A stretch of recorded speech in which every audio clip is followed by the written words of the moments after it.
반갑습니다. 77입니다.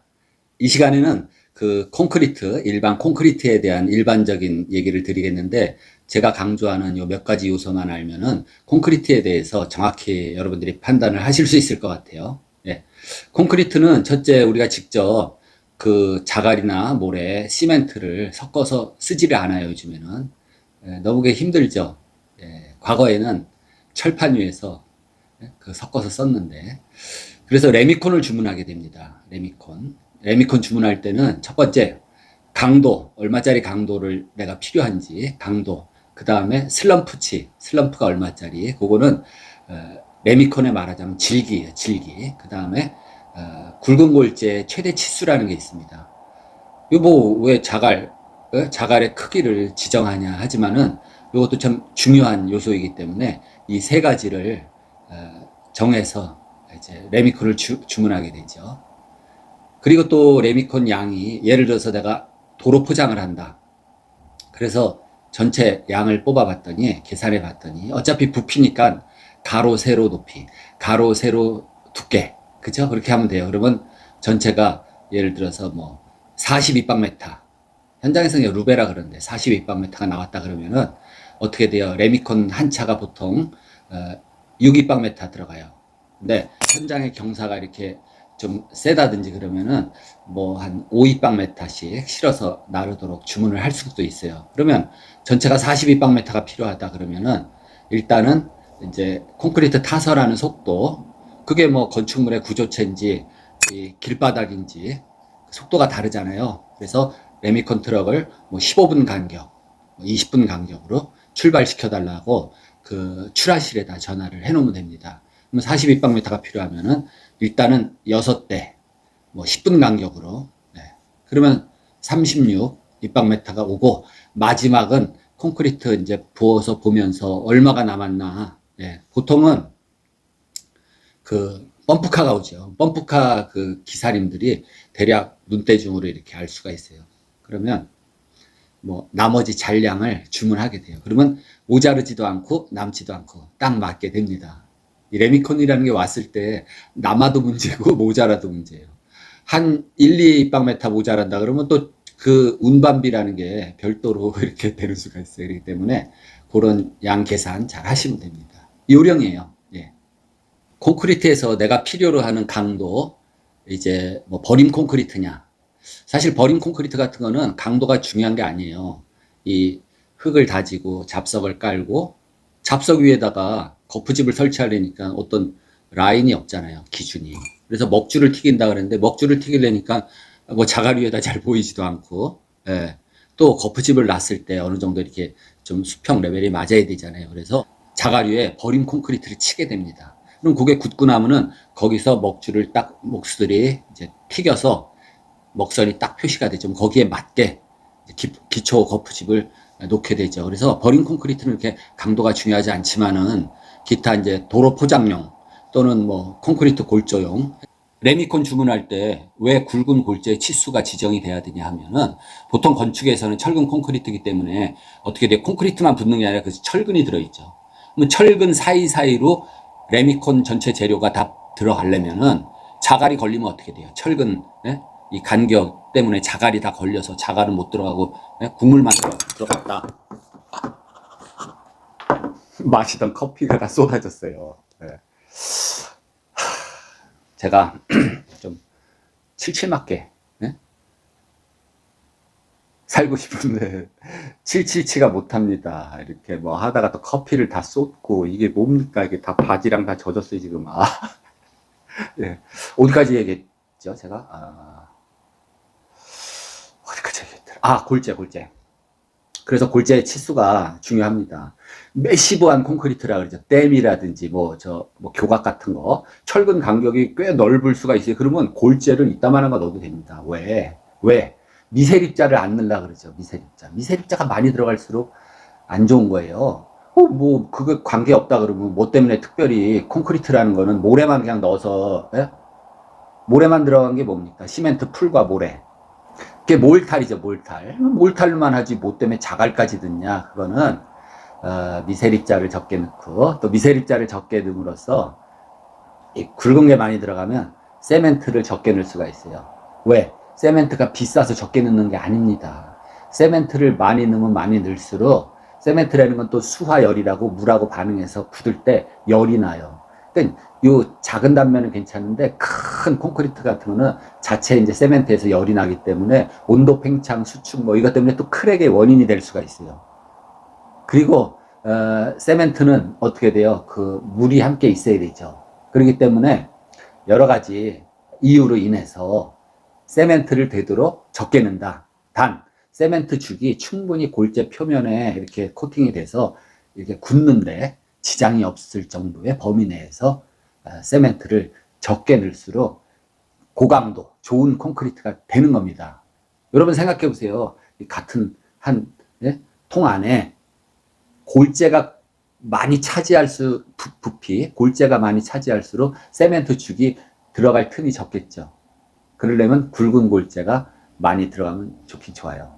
근데 철근이 있기 때문에 굵은 골재는 너무 또 큰 걸로만은 할 수가 없다. 그래서 건축에서는 25mm 자갈 정도 써요. 근데 이제 ICF 콘크리트를 친다. ICF, 양단열 그 거푸집이죠. 거기에는 또 골재 치수를 굵은 게 들어가려면 거기 또 틈이 좀 좁아서 잘 안 들어갈 수 있으니까 골재 치수를 10mm, 맥시멈 10mm 이렇게 제한하는 경우도 있고 그래요. 또 한 가지 중요한 거는 항상 그래서 물을 많이 넣으면 질적해진다. 그래서 워커빌리티라 그래요. 작업성은 좋아요. 콘크리트의 기본 개념이 뭐예요? 이 틀, 일본말로 가다, 거푸집에다가 그냥 갖다 부어놓으면 거기에 꽉 차면은 굳은 다음에 띄면 그 형상이 나오죠. 그렇기 때문에 이 유동성이 있고 반죽이 질면은 들이 부어가지고 그 틀 안에 꽉 채우기가 굉장히 쉽죠. 작업성이 좋습니다. 근데 물을 많이 넣으면은 어떤 단점이 있다 그랬어요. 물이 날아가면서 건조 수축도 되고 또 남는 물에 의해서 재료 분리가 잘 됩니다. 또 뭐예요? 이렇게 떠오르는 거, 물이 떠오르는 블리딩 현상. 블리딩과 같이 올라와서 위에 레이턴스가 형성되면 그 위에다 또 철근을 쭉 뽑아놨다가 기둥이면 뭐 계속 벽이면 올라가는데 그 부분이 이 표면 매끈매끈한 입자들이 있으니까 부착력도 안 좋습니다. 그래서 항상 철 브러쉬나 그런 걸로 그 레이턴스를 다 끌어내는 게 중요해요. 그래서 물을 많이 넣으면은 그러한 단점이 있다. 그래서 가장 세멘트가 굳기 위한 그 물과 세멘트의 비율을 물 시멘트 비라고 합니다. 물 시멘트 비. 그래서 물과 시멘트의 비율이 한 40%, 시멘트 무게에 물이 한 40% 정도만 들어가면은 딱 좋아요. 이 세멘트가 굳는데 화학 반응하는데 딱 그 양만 있으면 됩니다. 근데 물시멘트비 40% 정도로 이걸 반죽을 해가지고 슬럼프 테스트를 하면은 찹쌀떡같이 딱 이 슬럼프 값이 나오질 않습니다. 굉장히 이렇게 막 진흙덩어리 같이 돼버려요. 그럼 작업이 안 되잖아요. 아무리 바이브레타를 한다 그래도 작업이 안 되기 때문에 작업성, 워커빌리티를 위해서 물을 더 넣어줘요. 그러면은 조금 이제 슬럼프 값이 나옵니다. 그럼에도 불구하고 너무 질적한 걸 쓰면 강도가 저하되는 원인이 있으니까 왜 레미콘 앞에 써 있잖아요. 자, 가수 금지. 가수가 뭐 싱어가 아니라 물을 붓는 거를 금지해라 이겁니다. 그렇기 때문에 조금 조건에 맞게 된 거를 집어넣게 돼요. 그래서 벽에다 집어넣는 콘크리트하고 수평, 바닥이나 슬라브 이런 데다가 집어넣는 거는 벽에다 넣는 거는 조금 진 거를 넣을 수밖에 없어요. 작업성 때문에.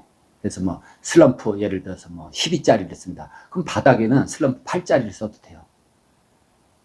그래도 잘 채워넣기 위해서 바이브레타 진동기라는 걸 씁니다. 진동기를 아직 굳지 않은 콘크리트에다 이렇게 진동을 해주면은 진동하는 순간은 얘가 거의 뭐 액체 상태로 돼서 쫙 깔아앉아요.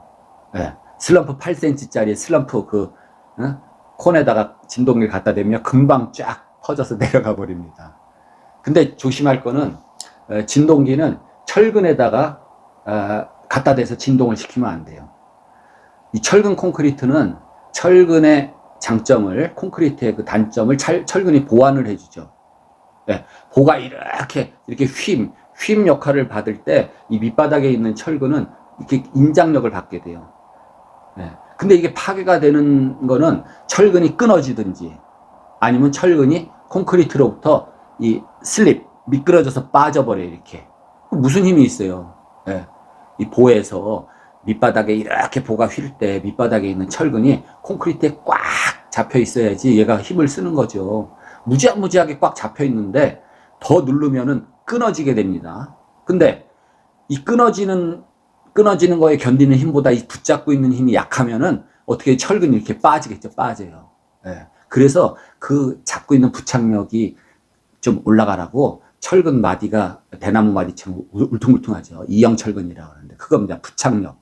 근데 부착력을 강하게 하기 위해서 철근을 거칠거칠하게 돌기를 리브를 만들어 놨는데 철근에다 대고 지금 아직 굳지 않은 콘크리트인데 콘크리트 채운다고 진동기를 철근에다 갖다 대면은 철근이 진동을 하면서 콘크리트가 제대로 이렇게 부착이 안 되겠죠. 그럴 수 있어요.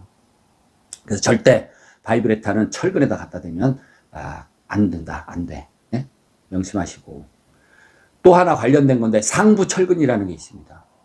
아니 뭐 위에 있으면 상부 철근인가? 그게 아니라 그림에서 보듯이 철근 이거는 이제 수직 철근하고 관계가 없어요. 수직 철근은 블리딩과 레이턴스 뭐 이게 있는데 이 작은 보에서도 마찬가지로 블리딩 현상이 있고 레이턴스가 이제 형성이 되죠. 근데 상부 철근이라는 거는 이 철근이 있으면 자 보에서 철근이 가로로 가잖아요. 철근이 있으면은 이 철근 밑으로 30cm 이상 콘크리트가 찬다. 예를 들어 보가 커서 보가 뭐 50cm 보춤이 그러면 위에 있는 철근에서부터 콘크리트가 30cm 이상 될 수가 있죠. 그럴 경우에 이게 깊으면 깊을수록 블리딩 현상이 나타나면서 콘크리트 재료가 그러니까 자갈, 시멘트, 풀 얘네들이 가라앉아요. 미세하게 가라앉습니다. 그러면 물이 떠오르면서 그래서 요 상부 철근이라는 거 상부 철근이 뭐예요? 자기 밑에 콘크리트를 30cm 이상 깔고 있는 그 철근이 나는 상부 철근이다. 요 밑에가 살짝 뜨게 됩니다. 살짝 떠요.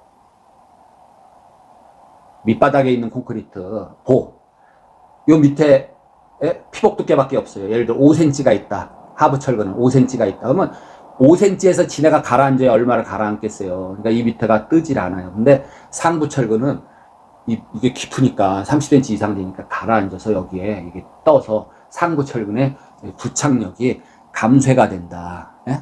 그 값을 계산을 해줘요. 전부 콘크리트 구조 계산할 때.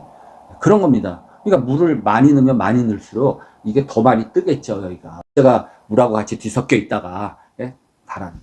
뭐 그런 정도의 개념이에요. 그래서 철근과 콘크리트에는 이 부착력도 중요하다, 부착력. 콘크리트 강도가 높을수록 부착력이 세다. 이 철근 표면이 거칠을수록 부착력이 세다. 또 일반 그냥 갓 생산돼서 기름기가 묻어있는 철근보다 약간 녹슬어 있는 철근이 오히려 부착력이 좋다. 뭐 이런 정도예요. 상부 철근은 부착력이 떨어진다. 이런 개념입니다. 그래서 부착력이 굉장히 또 중요하다. 그렇게 하기 위해서는 바이브레타질을 할 때 철근에다 갖다 대고 바이브레타질을 하면은 안 된다. 이겁니다. 그래서 오늘은 뭐 콘크리트에 관해서 이 정도 그냥 좀 중요한 핵심을 말씀드렸어요.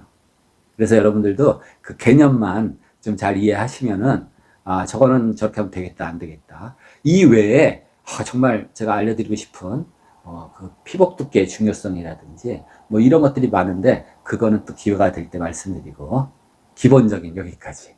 다음 시간에 좋은 내용으로 뵙겠습니다.